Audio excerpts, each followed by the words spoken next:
Why is the majority not seeking the truth? Why don't they bother analyzing evidences? Why they prefer believing things only of their perceptions? Why they only cling to people who supply them with illusions? Why they victimize those who attempt to destroy their illusions? Are we our own worst enemies? Is this the time where mental illness becomes the norm? Isn't it a mass psychosis when the majority's opinions and beliefs lose touch with reality? Is this psyche epidemic? Why they defy the truth if it's not to their tastes? Are people now the greatest danger to their fellows? How can we protect ourselves? Why the society are sinking into inferior intellectual level? What causes this collective behavior? Why they become more unreasonable, unreliable, illogical, or emotional? Why they group together to bully or destroy people not of their likings? What causes their collective madness? What drives individual madness? What causes psychogenic trigger? Why they choose to be unaware of what's occurring? Why can't they step out of their minds to observe what's going on? Why can't they question themselves if they are reasonable enough? Isn't it a totalitarian when the power-hungry politicians and capitalists dominate the society? Isn't it a delusion when people's beliefs contradict the reality? Isn't it a reality when it is supported by facts? Are the information from those power-hungry politicians and capitalists real? Don't they present twisted evidences for their favor? How do people process information? Do they really process it, filter it before drawing conclusions, or they take the information as conclusion because that's easier? Do they need psychotic break? Can they take time to reorder their empirical world? Why don't they rethink on what they believe if it's delusion or reality? Can the majority recognize if there's any that manipulates their perception? Who really are manipulating the masses? Who are those power-hungry elites? What drives them to do so? Aren't their own ideologies push them to do this?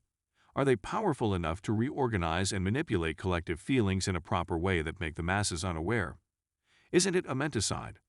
Isn't it an organized system of psychological intervention and judicial distortion to imprint unscrupulous thoughts in the minds of those they want to use and destroy? Why can't people see what those elites are doing? Is it hard to understand and see how social transformation is being done? Aren't they patronizing those leaders with godlike status? Haven't they felt that they are treated like a child by those totalitarian leaders sustained by delusions? Are the masses dependent, submissive, and obedient enough to them? Do they benefit from them, or scared enough to disobey because of unknown consequences? Or they just obey because of their cravings to return to a more ordered world? Aren't they aware that the population is primed into the state of panic? Are these waves of terror strategy not clear? Isn't it obvious that when morality is low, the psychological effect of every new propaganda campaign becomes stronger? Are those contradicting information created to confuse the public? Isn't it clear that the more the population are confused, the less they cope with the crisis? Are all these just strategies to break down the mind of the majority for easy controlling? Isn't it a manipulation of society into the psychosis of totalitarianism? Are technologies being used to filter unwanted information to easily assault the minds of the people? Are those submissive individuals who are addicted to social media speed up the priming process? Do people use the social media, or the social media use the people? Are most people so addicted to these technologies that they find hard to reflect and evaluate every information that they get, or they just follow the majority because they are scared to be different from them? Or are they just overloaded with too much stimuli that they find hard to process? Are those power-hungry elites following Ivan Pavlov's work on behavioral conditioning?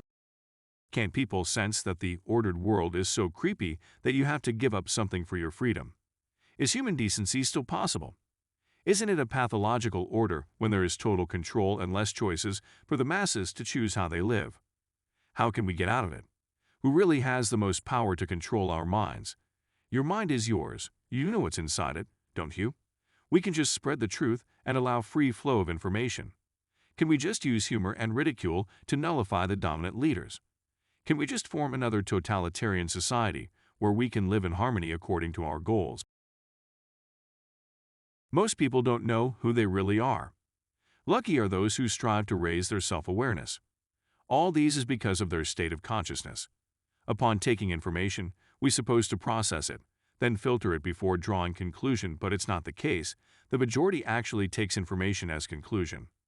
Whatever information the media or the politicians or the medical professionals or the elites gave, People are not processing it. Instead, they just accept it as conclusion. Human consciousness is drawn into a very low vibrational state where fear and trauma are created. We have our senses that we can use to know what's right or erroneous. If we use our senses and open our heart and mind, we can see and feel what's going on around us. We can sense that there is negative force manipulating the perception of humankind. Won't you take an effort to raise your consciousness for a better world? It's not a joke. This is another episode of Questioning Popular Thinking. If humans are far better than other animals, then why not help restore humanity? Share it, feel free to write your views below, and subscribe. It will help me create another content. Thanks for watching.